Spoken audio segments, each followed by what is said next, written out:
Welcome back everyone. In today's video, I'm going to go over game 10 of Smithy's opening fundamentals. We have young Smithy versus Sand. So let's go ahead and go over the game. Smithy starts by commenting, you want proof for the principles work? Here's one of my favorite games played in Morphy style, meaning one of Smithy's favorite games. So e4, e5. F4, young Smithy really liked the king's gambit.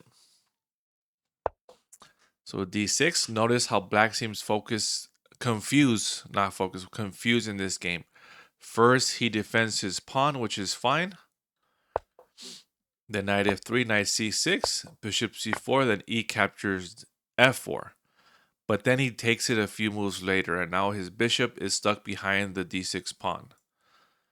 Meanwhile, white plays nothing but natural moves.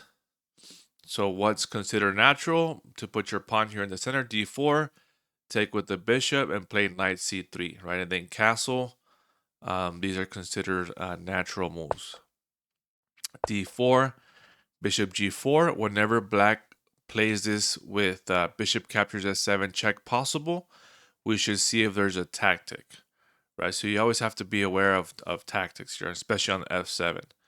So we can see if bishop captures s7, king captures s7. If knight g5 check, then queen captures a knight and it doesn't work, right? Or bishop captures s7, king captures s7. Now knight e5 check. Would that work? Probably a knight takes with check. And if we take the bishop, then the knight defends the bishop, so it doesn't work. Now in this situation, if knight recaptures the knight on e5, if we take the pawn, then the bishop takes our queen. So that doesn't work. So you have to be aware, and you have to double check this again every move, right? After your turn, your opponent's turn, because the position changes, and now the tactic might actually work. So natural development, bishop captures f4. And again, here, SmithyQ showed the lines that we just went over. Tempting, but it doesn't work. The knight jumps, queen captures g5. Even though it doesn't work, it's worth spending time calculating. If something changes, maybe it will work then, and we'll be ready, right? So this is what we went over. Now again, if the other knight e5 check, then knight captures e5, which defends the bishop. And then that's something that we also went over, right? So we have to keep an eye on this tactic for the next turn, depending on what black plays. Bishop e7, castles. I've castled. I control the center, so I just need to develop my queen set, and things will be perfect. Again, this is about SmithyQ. H6, black makes a necessary pawn move. I get it that black wants to prevent the knight from coming in here to g5 or the bishop coming in here to g5, but you have to really assess whether is that really a threat or not, right? So you have to calculate. If you make a different move and now knight g5, what does that mean, right? Well, the bishop can take, knight takes, and then queen takes, right? If knight comes here, threatening the f7 square, then you can play some other type of move, right? Knight h6, so you have to calculate this defending the square, but now bishop takes, and then now you have to calculate that and see where you're gonna have to probably castle queenside now. So what seems natural for black? Knight f6, and of course, if now black plays bishop g5, then you just castle, right? Again, you just have to spend some time double checking that this is safe. So knight c3, natural development by white, g5. So black goes insane and makes this one move. He's trying to attack me, but as we know, the opening is not about attacking, it's about finishing development. Bishop g3, bishop h5. This is too much, moving a piece again with his king stuck in the middle. and with me fully developed, I need to open the position. I need to open the position to take advantage, right? So what does that mean? It means that white has to push a pawn forward to start opening files for the pieces to start attacking, right? So that's what he does, e5. The floodgates open, d captures e5, and then he plays d5, right? Now again, you have to calculate and see, okay, what happens if I take with the pawn? Now black can trade queens, and we need the queen because the queen will be a big part of our attack, right? And we are ahead in development. Again, so this is weaker. Exchanging queens isn't the end of the world, but it's harder to checkmate the opponent, which is what we're trying to do, especially when we're ahead in development. So then, for this reason, white goes d5, the best move. SmithyQ says I want to take on e5 with a piece, opening the e file completely.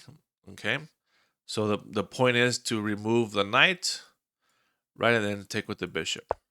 So knight d4, bishop captures e5. The double attack forces black to lose more time because now he has to waste another move moving this knight here. Knight captures f3, check. Rook captures f3.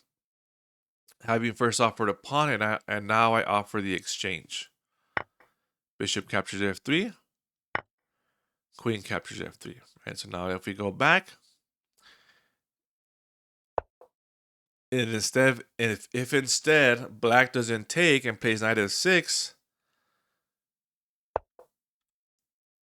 okay, SmithyQ would have played queen f1. Right. The computer says d6 wins immediately. But again, that's some move that young Smithy did not see this move, right? So SmithyQ would have played queen f1. Again, bishop takes on f3, queen captures f3. Doesn't this look like a Morphy game? I have a million pieces developed. My opponent defends with one. Bishop c5 check, coming in with a tempo because now white has to move the king. But this is a mixed blessing as this opens the e file to his king. So remember now here we had the e file blocked, and now it is open because the bishop is now on c5. So there's something you have to pay attention to. King h1, f6. Many moves win here, but I play the beautiful rook e1. Offering another piece to bring my rook into the attack. As the glut of arrows show, white's attack is irresistible. Okay, so f captures e5, rook captures e5. The end is now imminent. Bishop e7, bishop b5 check. Now if d6, queen captures d6, queen f7 check. King d8, rook d5. This also works, but it is much less pretty. So instead of d6, white went bishop b5 check. c6, blocking the check. D captures c6, knight f6. Queen captures f6. He can't take because of the pin. So now a6 and then c7, discovered check. Perhaps my most beautiful game, certainly my most romantic one. See, if I can play like this using opening principles, so can you. It really does work. And again, this is something, these games you'll encounter more often in Blitz, faster time controls. Also, if you're lower rated, when opponents try to maybe do a pawn storm on you, move the same piece twice, forget to castle. And then in Blitz, most players will often play weird moves to make you think and waste your time. So this is why this course will help you navigate those moves. Again, thank you for watching. Make sure you like and subscribe, and I will see you in the next video.